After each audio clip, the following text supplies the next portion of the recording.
What I like to do a lot of times is come on here and give you my perspective, give you my opinion, and challenge the conventional thinking. Challenge what you've been programmed to think. Maybe challenge what you believe in your heart of hearts to be true yourself.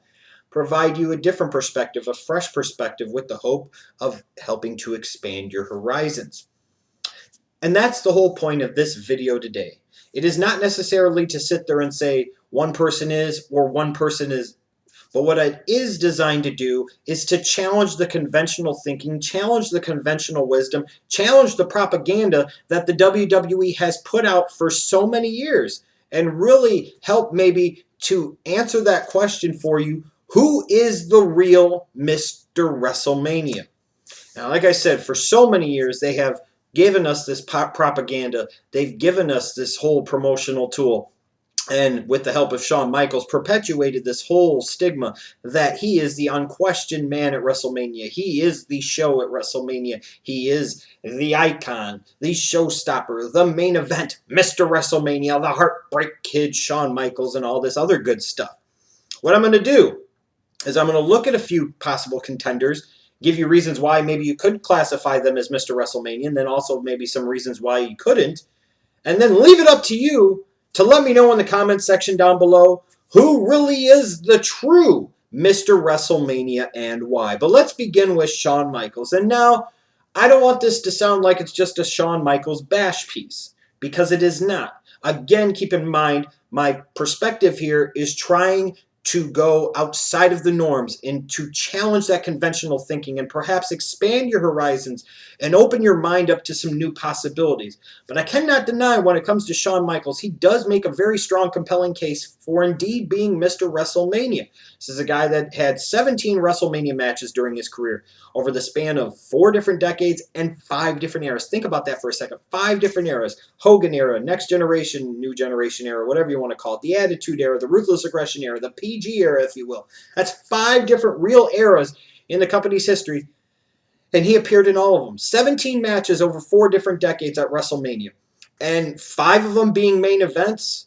Had 5 world title matches over the years, and most importantly of all, Shawn Michaels' biggest claim to fame is that he's had the most memorable WrestleMania matches in history, the most WrestleMania matches of the night in history. And I will agree with him on that. I don't know that it's that close, even though somebody else isn't that far away. But Shawn Michaels is still the clear runaway leader for the most memorable WrestleMania matches in the history and the most match of the night contenders in WrestleMania history by far. So for the more serious fans, the hardcore fans, this pretty much ends the debate for Shawn Michaels being Mr. WrestleMania. That's it. That's all you need to hear, because it's all about in-ring quality and it's all about who steals the show and dot, dot, dot. But to me, I don't think that's necessarily the entire story, because when you look at the flip side, when you talk about him being Mr. WrestleMania and being the main event and the icon and the showstopper, he main evented less than a third of the WrestleManias he appeared in. His overall record in 17 WrestleManias, 6-11. 6-11. We can sit there and talk about it being scripted. We can talk about it being fake, the winners and losers being predetermined. You can talk about it doesn't really matter who wins or loses, but that's a bunch of bullshit. Because ultimately, at the end of the day, you have these matches to determine a winner and a loser. That is the whole premise. That is the whole point. Ultimately, the most important part of a match should be the finish and how it comes across. And Shawn Michaels, more often than not, has failed to come through at WrestleMania. His WrestleMania record, again, 6-11. That's just barely over 1 victory out of every 3 WrestleMania matches. That's not good. That's not something to brag about. That's like saying somebody's a great clutch performer and a great clutch player in the NFL, but has a career-losing record in the playoffs. That makes absolutely no freaking sense at all. Absolutely none. You look at his record in world title matches over the years, 1-4. A 20% winning percentage of world title matches. So he's supposed to be Mr. WrestleMania. He's supposed to be this great big showstopper, the main event, the icon. But 1 out of every 5 times is all he could be successful in a world title match at a WrestleMania. And even when you look at some of his main events at WrestleMania, he was really the third wheel for 2 of them, WrestleMania 14 and WrestleMania 20. WrestleMania 14 was all about Austin and then Mike Tyson. You almost forgot about Shawn Michaels being the champion. WrestleMania 20, it was about Triple H as the champion, more importantly about Benoit at that time, whether or not he was going to get his moment in the sun.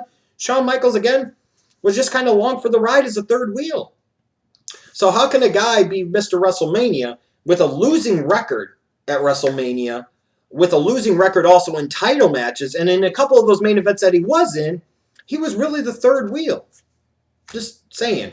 And move on to the next guy. You look at Hulk Hogan, a guy, again, that I think you can make some very valid arguments for, and maybe a few arguments against him being the real Mr. WrestleMania. In his career, he had 11 WrestleMania matches spanning 3 different decades. One of the most impressive things about Hogan is he has the most WrestleMania main events in history with 8 of them. Think about that. 8 of his 11 WrestleMania matches were main event matches and not headline matches. That's different.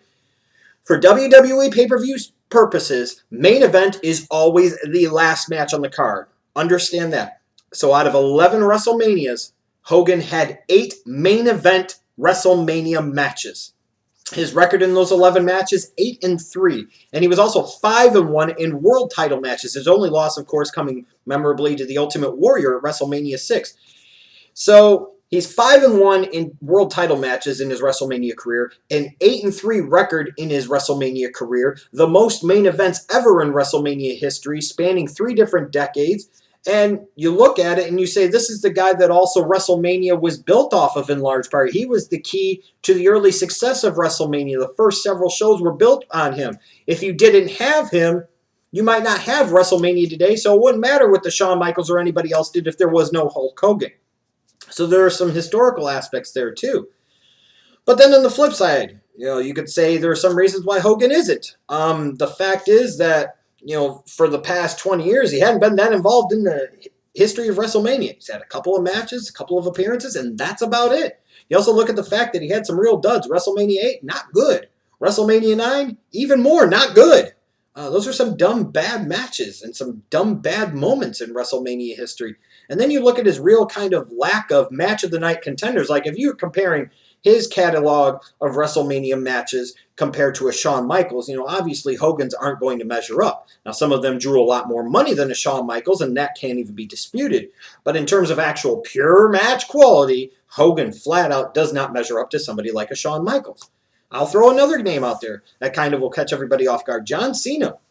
And like I said, I'm proposing some of these different names. I'm trying to challenge that conventional thinking and that conventional wisdom and expand your horizons, if I will.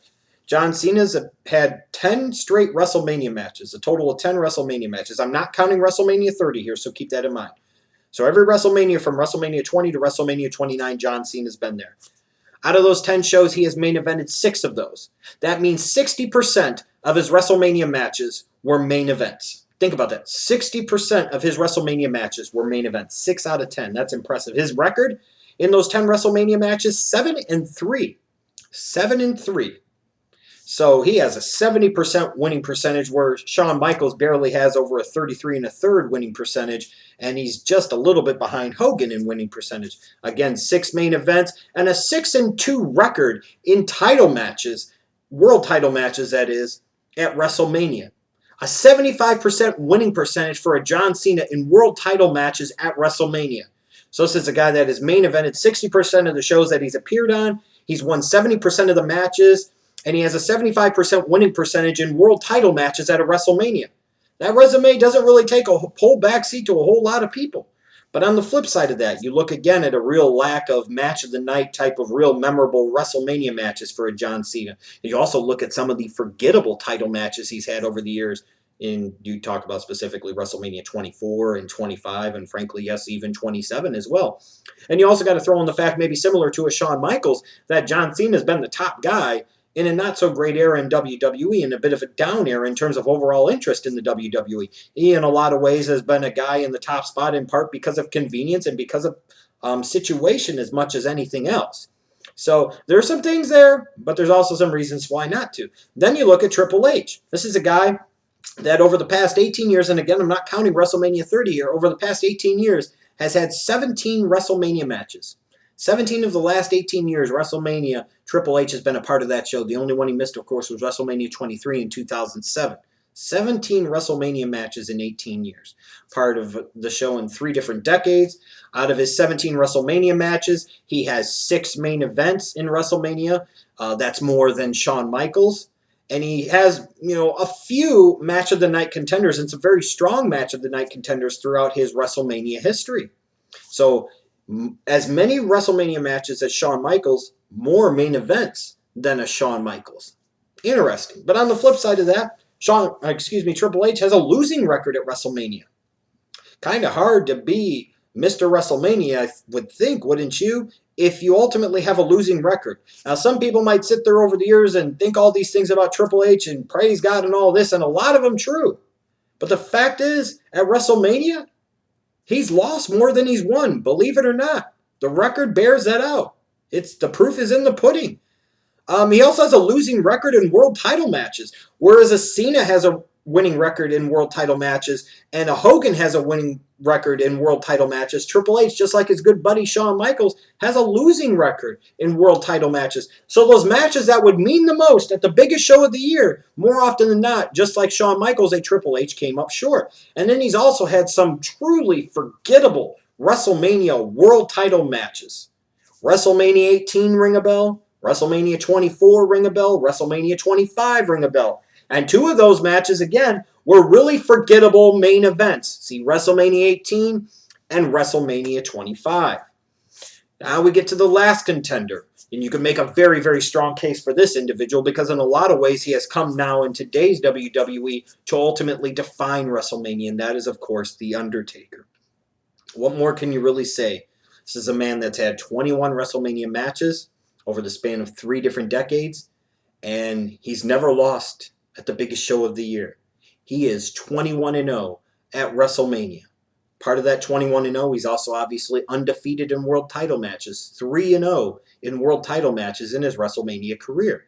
And this is a guy that has had several match of the night contenders, maybe only second to a Shawn Michaels in the most match of the night contenders and most WrestleMania match of the night contenders in WWE history at the biggest show of them all.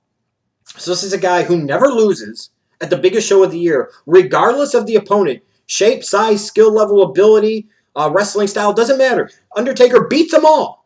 He beats them all. Just think about that for a second. Where Shawn Michaels couldn't beat Triple H at WrestleMania 20 as part of that triple threat, Taker beat him 3 damn times. Just think about that for a second. Where John Cena couldn't beat Randy Orton in that triple threat at WrestleMania 24, Undertaker beat him at WrestleMania 21. I mean, there's a very, very strong case, obviously, to be made for The Undertaker. Just like you say with a few of these guys. He's never lost at the biggest fucking show of the year. More often than not now, whether or not he is the main event or not, he's the guy that becomes one of the headline featured money-drawing attractions for this WrestleMania. There are a lot of people that don't even watch the WWE by and large today that will still come sniffing back around to the product come WrestleMania time just because the Taker is going to have a match at WrestleMania.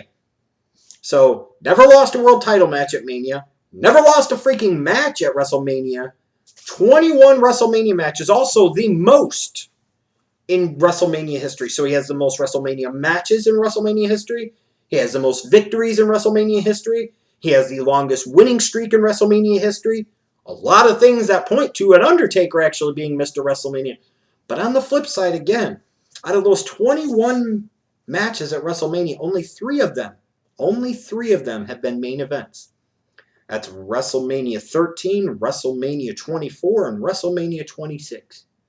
Yes, technically main events in 3 different decades if you look at it that way, but only about 14% of his WrestleMania matches have been main events. So yes, he's won 21 of them, but a lot of them felt like secondary matches the way the WWE presented them. This is a guy that's been around since the Hogan era. You know, again, just like Shawn Michaels, wrestled in 5 different eras in the company's history. But yet and still, out of those 21 chances, those 21 cracks, those 21 licks at WrestleMania, only 3 of them were deemed important enough to close out the night to main event the show. And even when you look at Undertaker over the years, he's never truly really been the number one, the guy in the company. He never has been. Taker, since he came in, has always been a guy, has always been a top guy, a main event player, one of the main event players.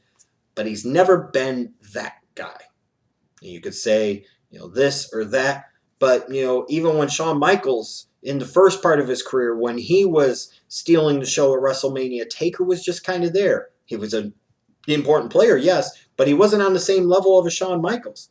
And even with the Taker, as many people love him, Triple H was getting a bigger push. John Cena's getting a bigger push. Hulk Hogan in his time got a bigger push. Taker was never really truly the guy. So he never really, to me, had as much pressure as some of these other guys because more often than not, Taker could just find a slot, find a role at WrestleMania, and then let the chips fall where they may. He never really always had that burden, that pressure of having to carry the weight of the entire show on his shoulders. So I'm just saying. But, excuse me, the point I'm getting at here ultimately is that for so many years, the WWE has really tried to tell you that because they say, and because Shawn Michaels says, that he is the real Mr. WrestleMania, that you're just supposed to accept that. And I don't. Now, do I necessarily know 100% for certain who, in my mind, who is the real Mr. WrestleMania? I don't know. Because if you look at it from a match quality standpoint, it's clearly Shawn Michaels. And the only one that really comes close, frankly, is The Undertaker. But the gap isn't maybe as great as it maybe is perceived. When you look at it, well, ultimately it's about, drawing money. And who's drawn the most money over the years, main eventing and being a part of WrestleMania? Well, clearly that would be Hulk Hogan. And again, when you look at it from a historical standpoint, you're talking about a guy who was the foundation for what WrestleMania became. Without him, there might not be a WrestleMania. There might not be a WWE today. And he's main evented more of those shows in history than anybody. And that's a Hulk Hogan. But then you look at an Undertaker and you say in a sport that even if it's fake, even if it's scripted, even if it's predetermined who wins or loses, over a span of 3 different decades, 21 times Taker has went out for a WrestleMania match. And 21 times he has been victorious. He has never lost. In a business where you're still measured by the fans, or at least you're supposed to, based off of wins and losses, The Undertaker is the supreme of the supremes. He's never lost. Again, it's a very interesting debate. And you could even throw a little bit of an argument there for John Cena because, again, the story's not completely done with him. His career is not wrapped up yet. How many more WrestleMania matches is he going to have? Is he going to have 3 more? Is he going to have 5 more? Is he going to have 7 more? Is he going to end up with 3 or 4 more WrestleMania main events over the years and surpass Hogan to be the guy that main events the most WrestleManias of all time? That's very possible. You look at his record in world title matches. That's impressive too. His overall record at WrestleMania, that's impressive too. Maybe with a few more years, Cena has a couple of the right dance partners. He gets a few more match of the year candidates.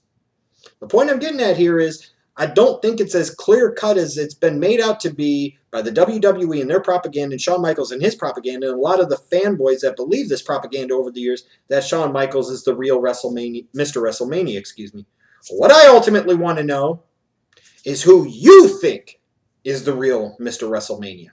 Feel free to flame away and argue away and defend your points in the comments section down below. I'm looking forward to this one.